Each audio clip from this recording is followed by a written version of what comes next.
Selamat pagi, hari ini Miss Deka akan menjelaskan tentang IPA. Silahkan buka buku kalian halaman 45-46 ya.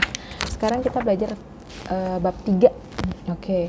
Setelah itu, setelah dibuka, di sana akan ada materi tentang pengaruh gaya terhadap benda.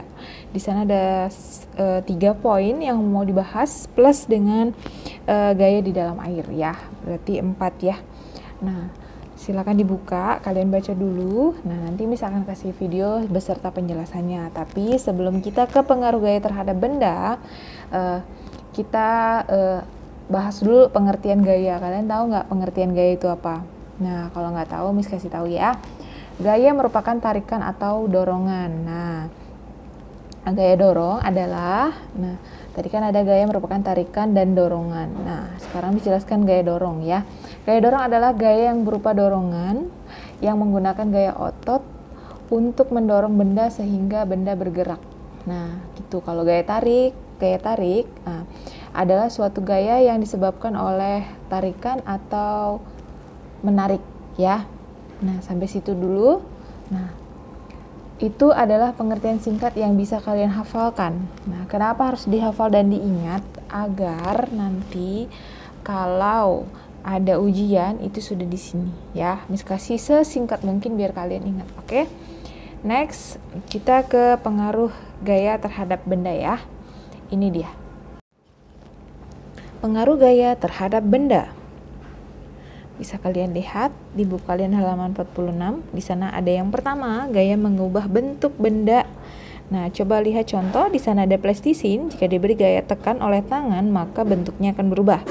Gaya dapat mengaruhi bentuk benda. Benda yang dapat diubah bentuknya umumnya merupakan benda yang padat ya. Nah, lihat contoh plasticisin. Nah, yang kedua, kemudian gaya memengaruhi benda diam. Benda yang semula diam dapat bergerak karena diberi gaya. Contohnya,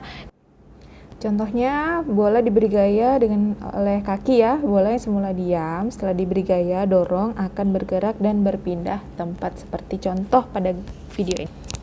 Oke. Yang ketiga, gaya memengaruhi benda bergerak. Gaya dapat mengakibatkan benda yang bergerak menjadi diam atau bergerak lebih cepat atau berubah arah.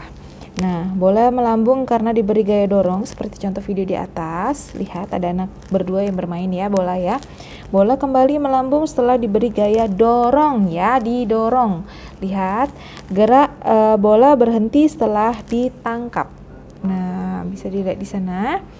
Kemudian gaya dapat membuat benda bergerak menjadi berubah arah. Nah, itu bisa dibelokkan ya.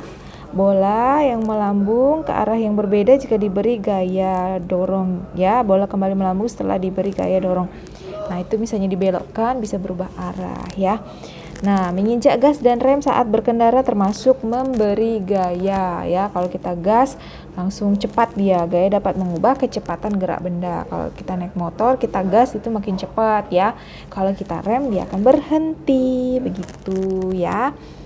Nah, jadi kendaraan ini termasuk mengubah gaya menjadi lebih cepat atau lebih lambat. 4. Gaya di dalam air. Benda-benda yang dimasukkan ke dalam air akan diberikan gaya angkat oleh air. Berikut hal-hal yang mungkin terjadi karena ada gaya angkat oleh air. Nah, benda melayang. Benda yang masuk ke dalam air akan dikenai gaya angkat oleh air. Jika gaya air sama dengan gaya berat benda, maka benda akan melayang. Lihat di sana ya. Ada di gambarnya juga. Benda terapung. Nah, lihat di sana. Jika gaya angkat air lebih besar dari gaya berat benda, maka benda akan terapung ya. Lihat di sana ya. Nah, benda tenggelam. Lihat ada di gambar, ada di video tersebut. Nah, jika gaya angkat air lebih kecil dari gaya berat benda, maka benda akan tenggelam. Nanti bisa dipraktekkan di rumah sendiri ya. Thank you. tadi penjelasan dari Miss Deka. Nah, untuk yang gaya di dalam air, ada juga contohnya adalah kapal laut ya. Bisa kalian lihat di halaman 47, kapal laut dapat mengapung di permukaan laut karena kapal dibuat berongga sehingga gaya angkat air lebih besar dari gaya berat kapal ya. Makanya kapal bisa melaju di atas air seperti itu ya. Nah, informasi sedikit juga, besar kecilnya gaya juga ditentukan oleh kuat atau lemahnya tarikan atau dorongan. Nah, besar kecilnya gaya dapat diukur dengan alat yang namanya dinamometer ya. Satuan gaya adalah Newton atau Dyne ya. Nah, kalian bisa lihat di buku kalian tadi juga ada kecepatan gerak benda dipengaruhi oleh sejumlah faktor, antara lain itu di buku kalian halaman 47 juga ada, silahkan dipelajari ya sebagai materi tambahan kalian. Oke. Nah, ada tugas sih sebenarnya di halaman 48, nanti kalau kalian bisa praktekkan silahkan, kalau enggak ya nanti kapan-kapan kalau pas kita masuk aja kita pelajari lagi ya. Oke, thank you, good morning.